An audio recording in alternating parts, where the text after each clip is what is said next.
शेतकरी बंधूंनो, आपण बघतो की साधारणतः एक 15 दिवसाची किंवा महिन्याची रोपं झाली की असा इथं गाळा पडतो आणि असं इथं बरोबर टोमॅटोचं रोप जे आहे इथं दबलं जातं आणि वर ठिपक्याचा करपा चालू होतो आणि मर रोग चालू होतो.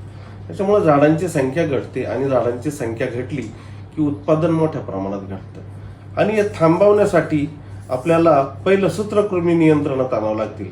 कारण सूत्रकृमी मुळावर गाठी करतात, त्या गाठी करून त्याच्यामध्ये मुळावर जखमा करतात आणि त्या मुळावर जखमा केल्यानंतर मुळी वाढत नाही, तिथं बॅक्टेरिया वाढतात आणि मग नंतर त्या बॅक्टेरिया सिस्टमिक होऊन अशा पद्धतीने कॉलर रॉड जो आहे टोमॅटो पिकामध्ये येतो.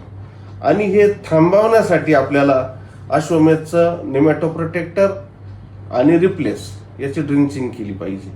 ही साधारणतः 200 लिटर पाण्यामध्ये 1-1 लिटर घेऊन एकरी याची ड्रिंचिंग जर केली तर निश्चितपणे त्याचा शेतकऱ्यांना फायदा होईल.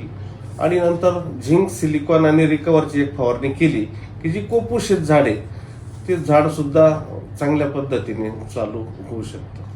तर हा तुम्ही प्रयोग करून बघा आणि मला कमेंटमध्ये लिहा. धन्यवाद. थँक्यू. नमस्ते.